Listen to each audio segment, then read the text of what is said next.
think that I just got more gay. Okay, we are on. I am here with 76th Street. Haley and Spencer, thank you guys so much for joining us on Venus. Our pleasure. We're so happy to be here. You guys, I'm a huge fan. I think your work is life-saving. I told your manager that. I really do. I think the fact that you guys are so out and proud, and I mean, not just the talent that you both have and your music and the sounds, but I think you guys are seriously actually life-saving for a lot of queer people. So I just want to start by, and if anyone, when you watch this interview, if you haven't seen these guys, then you must. So I want to start out by, I mean, and I'm going to say it again during this interview. I truly believe that you are seriously saving lives. Where did you guys meet? So we, first off, we're so happy to be here. Thank you for having us. We have made our Venus accounts today. So really excited about what you're doing. Very excited to be here. Our origin story, we met when we were 10 years old. We were in 5th grade. And we lived across the street from each other on 76th Street. So that's how we got our name. That's the story. Essentially, the first time we had a play date, we wrote our first song the first time we ever hung out. So that pretty much set the tone for the rest of our lives. We started writing, we never stopped. Like, did you guys start performing like for the neighborhood, for moms? Like, when did you start learning instruments? I mean, anyone who would let us sing for them, we would sing for them. We'd be like, okay, mom and dad, sit down. We have a song for you. We sang for our like 5th grade and 6th grade class. We just asked our teacher if we'd prepare a song, ask if we could go up in the middle of class, interrupt, and just perform. Like we were those kids. We literally asked our 6th grade teacher to let us sing for the class. That's insane. Yeah, but I learned guitar when I was 10 years old. Was playing Taylor Swift songs in my room. Haley, when did you start? I think I had my first piano recital maybe in like 1st grade, and then I stopped for a while, and then I started doing it again in like middle school maybe. It's just we were always writing, and we wanted to be able to not have to use like a backing track or like put a CD in order to perform. We wanted to like be in control of our own instruments and artistry. And so you meet in elementary school. You guys go to the same schools up through. Like, when did you separate at some point? So I wanted to try to be a smart kid, and I went to like a charter school for 1 semester in 7th grade. But I missed Haley too much, so we came back together. So we really went to elementary school together, middle school, high school, and then we both went to Arizona State for college, and we were roommates our freshman year in the dorms. And then after college, we moved to Nashville, and we're still roommates. So it's kind of like the rest is history kind of a story. Wow. You know what? People would die for that kind of connection. I mean, it's a sister. It's a friend, it's an art, you know, what a crazy, wonderful, lifelong connection, you know. Yeah. I mean, you can't have too many secrets to hide from each other. You guys pretty much know each other from the get. Yeah. People ask like if we ever fight, and I'm like, what is there left to fight about? What like? Well, that sounds like we fight a lot. I mean, more like we're just around each other so much that like there's nothing. We're very compatible. Very compatible. We call each other platonic wives. We're essentially married. We share a car. Yeah. Wow. Okay, that's something. And we still don't fight, so that says a lot. Wow. Okay, that's and you don't like argue about like, did you clean up the car? Did you fill up the tank? No, nothing. Really? Oh, wow. No. So talk to me about what was the first song that you guys wrote together that kind of hit? Like, I'm wondering when Lipstick Lounge came about and how that came about. Wonderful question. I found my best friend at the Lipstick Lounge. I found a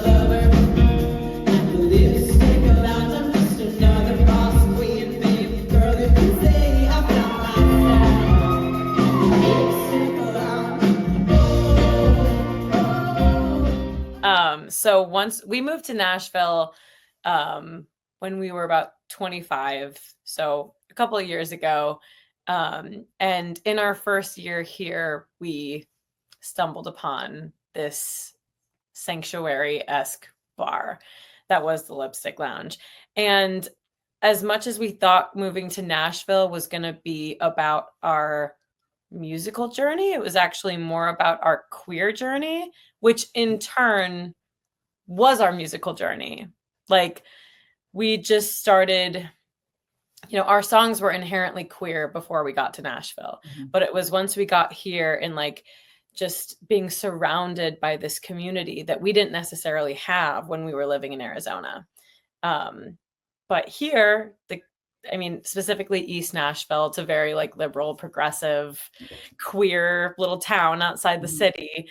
And that's where the Lipstick Lounge lives. So it was there that we met all of our best friends that are still our best friends here to date. We've met people we've dated for a while. And the most magical part was meeting ourselves there. It's the random conversations and the genderless bathroom lines. Simple conversations that have simply changed my life. Random conversations in the genderless bathroom lines where strangers say I love you and it gets you every time. I found my best friend at the Lipstick Lounge. I found a lover at the Lipstick Lounge. I'm just another boss queen, babe, girl who can say I found myself at the Lipstick Lounge. So I think I need to go to the Lipstick Lounge. I think we need to have a Venus event at the Lipstick Lounge. Yes. Please let us know when we'll be there. Oh yes. Count on it. Count on it. So at what point, so you released the Lipstick Lounge, and when did you guys start to realize that you were starting to get more than like a local following? Like what was the jump? Yeah, I would say so. We were working on our EP Wild for like 2 years, and we didn't know what to expect, what happened once you release these songs. You hope and pray that people connect to it after all this time and effort you put in. But we, the moment was with our song Girl, for sure. I think that I just got more gay. There's something about the way I want her tattooed arms around my waist. Yeah. I was going to ask you about Girl. Yeah. Yeah. So that's the one that starts with the line, I think that I just got more gay. And that's kind of the line that changed our lives. Like after that, our community of fans and friends just started growing rapidly. And it's been a 180 to our lives since. Yeah, I have the lyrics here. I think I just got more gay. There's something about the way I tattooed her. I mean, when I first heard that song, so for me, I come from a generation where, and I was the host of a show, a gay and lesbian show starting in 1993, right? When there was we were the only ones on the air that talked about gay issues. And that's incredible. So to hear a song start with the guy just got more gay, it was like, what? I was like, who are these girls? I mean, it's like, that's so bold and fantastic. And and again, that's what I mean. That's life-saving, to hear that, to start a song that way. It's like, did I just hear that correctly? I can imagine a little queer kid feeling really alone and being like, bang, bang, bang, bang, bang, bang. Whoa, yeah, that's me, and I don't feel alone. I can't believe this, and so So what happened? Did that song did you start to see it getting downloaded and like tell me about the journey of that song? Yeah. I mean, so it started taking off on TikTok pretty rapidly. We were trying to figure out like, how are we, like, I want to make a trend for this first line. We're trying to game plan what we could have people do, like a transition video, things like that. But right after Haley posted that first video, people were already using that sound for their own video and just lip syncing it and just like, you know, being proud and just singing along to it. Spencer was out of town at the time that I posted the video. And the next morning, people had already started using the sound. And I texted Spencer, I'm like, you need to get on TikTok right now. Are you seeing this? Are you seeing what's happening? This could be it. and then we just, I mean, we're very relentless on social media. So we're like, oh my God, it's resonating with our community. Like, so we need to post hundreds more videos. So we just started filming it everywhere we could. We were going into Costco and like filming it in the aisles. We filmed it at a Home Depot. We went to a U-Haul lot. Like, wait, filming what? Wait, I didn't see filming the first line of, I think filming, it's we're good. Yeah. Filming TikToks. Yeah. Brilliant. So we just kept making videos, and then the calls started coming in of like, hey, we're booking for next year's Pride, come headline. And we're like, headline? Like, we just played the only a couple years ago we played the side stage at the Nashville Pride, and that was a big deal at the time. And then it's all of a sudden like, okay, you're a headliner at Seattle Pride, LA Pride, Portland Pride, Vancouver, Washington Pride. And then, I mean, I can't even explain to you that after these stories we're telling you of like when we started writing, this is when we were 10 years old and we're like almost 30 now. So it's very much, it's like you're taking these baby steps. It's kind of like nothing at all. And then it's all at once. And it's really felt like we've just been building. And this past year, like everything's coming to fruition, all of our hard work, like it's been the best experience. Wow. Hold you guys over. I think that was it right? Jason, your manager, said you've had 5 million downloads of Girl? Mm-hmm. Yes. Like from all over, right?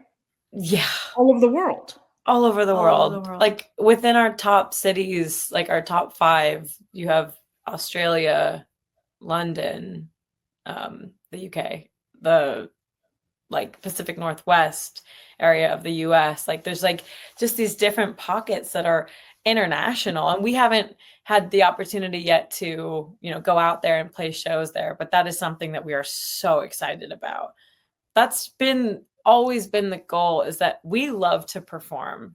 As we mentioned, like it's always been about performing. Put us on a stage, let us play live, like where and when, how many times can we do it? So all of this buzz underneath us is like, we get to play more shows. Like that's the feeling, is then we get to interact with people and meet people, and all these places we're going, like we're doing it with our community. So it feels like it's not like scary music industry stuff. It's like family. Everywhere we go, it just feels like we're in a room of family. And I'm not even like being dramatic. It really is that.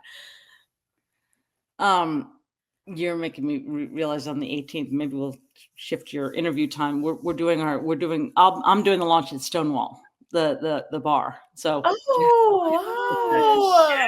amazing. I know. So that song, and then She's My Handsome.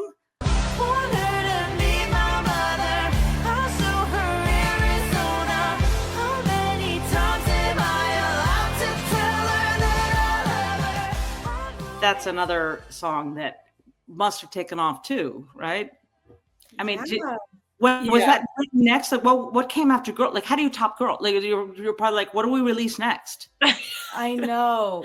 Yeah, we've been writing a lot, and so we released "Come On, Man."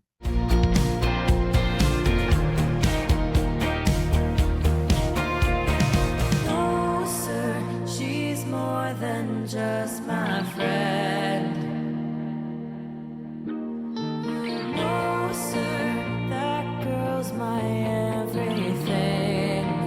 Come on, man, yeah, we'll take the king size bed for two women. We'll take the champagne too, please, and thank you. We'll take the king size bed. I can tell you we're here for the men. We'll take the champagne too. So that was the first song that we put out after Girl. We were a little bit nervous because obviously, you know, when you have a song that does as well as Girl did, it's kind of like, how are we going to follow this up? But honestly, it really just gave us energy to write. And we were like, we know exactly who our followers are now, and they are us and we are them. And let's just Yeah. tell feel our like- story. I feel like it almost like after Girl gave us even more confidence. Like we know exactly who we're speaking to. Like we can be very specific, Very and vulnerable. niche, and like in this storytelling, tell a very unique but universal experience for our community. Mhm. And we had that story in mind, and we just ran with it and had a lot of fun with writing it. Yeah. That was a really, really fun one to write. And also like just as a queer person, like who hasn't experienced that? It's like, what do you think is going on here? Like I was with a past girlfriend. We were in checking into a hotel in London, and they were like, "Oh, are you sisters?" And we're like, "No, we're not sisters." Like this is all coming from real things that happened. Yeah, so we just wanted to like really lean into that story and kind of make it didn't feel like it was ever supposed to be like a poor me song. It's actually rooted in like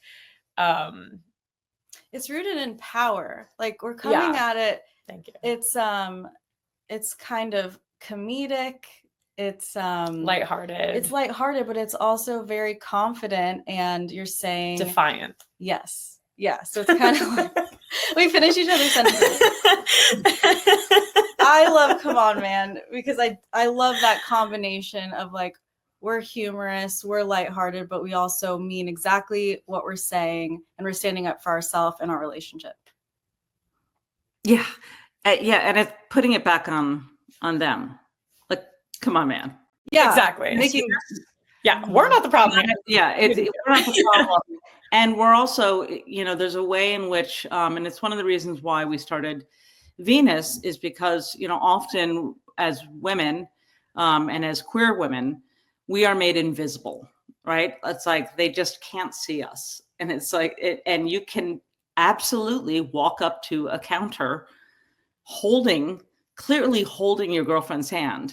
Like I don't do that with my sister. Like I don't just walk around, like there's clearly the energy is not of siblings, you know? Right. And yet they can't, it's like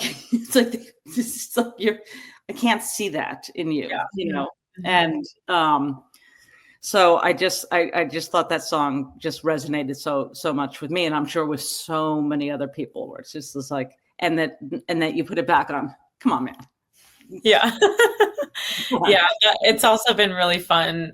We're very like active on TikTok and Instagram Reels and stuff. So it's fun seeing the videos of people using that song because that's highlighting like couples. Girl was more like solo videos, people kind of just like singing into their phone. This has been more emphasis on relationships. So we've just seen so many beautiful couples, and on the screen it says, "Are you sisters?" And then the song plays and they're like being romantic together and cute. And I'm just like, oh my God, it's so cute. That's amazing. That's amazing. I'm such a Luddite. I mean, and I've just learned that in TikTok, that's the thing. If somebody uses your song, like that's actually a really good, it like promotes it and promotes it and promotes it, you know? Yeah, Yes. it's really, really helpful. And then their following sees it, and then maybe they'll use the song, and it just, Right. I come from the days of like copyright and like you can't use a snippet of somebody's song, and so but now it's like that's how you go viral. That yeah, it's a good thing. it is a good thing. Yeah. So you guys are you're about to, Haley, quit your other full-time job. Are we? Is that the official press statement? Haley is about to. Yeah, this hopefully will not get to your full-time job. Yeah, I was gonna say, don't go. This has been a side hustle. This 76th Street has been your side hustle for you guys. Yeah. You guys were like working full-time jobs while you've been doing all this, right? We have. Yeah, that's something that we have not really talked about much, really, at all. We have just always tried to do this in the smartest possible way. Like, we have never expected like financial gain from music. It's rare, it's hard, it kind of puts a pressure on music that we never wanted music to have. Yeah. So we just found that like finding jobs that was outside of music that were remote, understanding of our situation, flexible enough to be able to do both would be the better decision for the sake of our love for music. I think that's why a lot of people tend to quit or give up early, is because they're like, this just isn't financially stable. This isn't like, Yeah. I feel like you have something to say. I do. Spilling my seat. Music is so precious to us, and we've always wanted to protect that. And I think where you were getting at is a lot of artists fall in the trap where they're putting that financial pressure on their craft, and it just takes all the fun out of it. Like, we started singing when we were 10 years old because that's like in our blood, and it's like our favorite thing to do. So we've wanted to be really intentional about not putting all the pressure on this to yeah.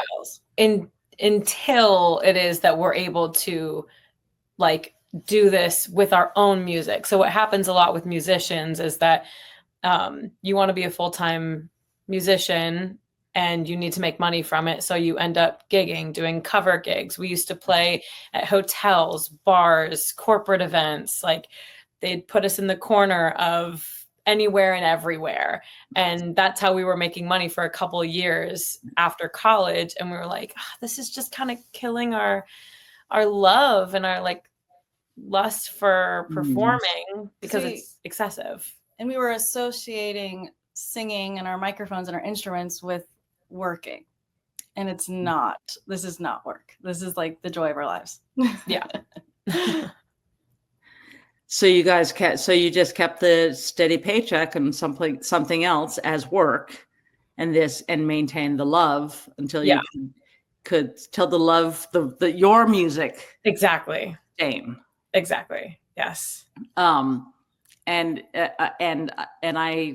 I hope you are there, because you both deserve it to no end. I mean, there's so this flight. I mean, and I am going to say again, I think that visibility does save lives. I'm sure. Have you had anyone come up to you and tell you both directly how important your music has been to them? I'd love to hear, like,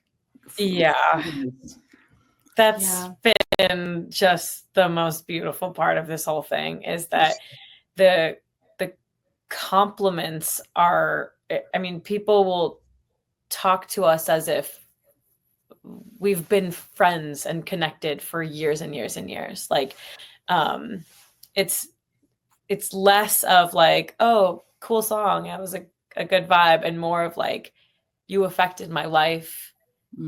I met my partner because we shared a love for your music. Someone said that they sent like the song "Girl" to someone to try to get like hint to them that they were into them or something. And then they started dating after she sent them our song. There's just Yeah. like the Pretty good hint. male, Yeah. yeah. so she had tattooed arms, so she was like, "Oh, You want those around your waist? Got it. Right. Yeah, that it's overwhelming how just beautiful some of the emails that we get or like messages on social media. Sometimes like when we're doing meet and greets and stuff, when people like are literally crying, telling us how much our music means to them. It's like I don't. It's like hard to. It's hard for us to comprehend that music that we're literally writing and recording in this studio behind us is affecting real people's lives across the world. It's more than we ever imagined. Yeah, and we're doing this completely independently. We do not have a label. We have a very, very small team that includes my dad, who manages us, who you met. That's your dad? That's my dad. Oh, I love your dad. Oh, I love him. Yeah. So, and my mom will run merch, and we have friends. One of our good friends is our drummer. Another one of our friends is just helps out with photography, videography. Like this is a small business. This is a family affair, really, that is really getting off the ground right now, and we're all like all hands on deck. Like this is the moment that we need to seize. We're about to head off on a tour next month in September. In September, right? That's what I thought. I was like, I know it started. Talk to me about where are you starting? Where are you going?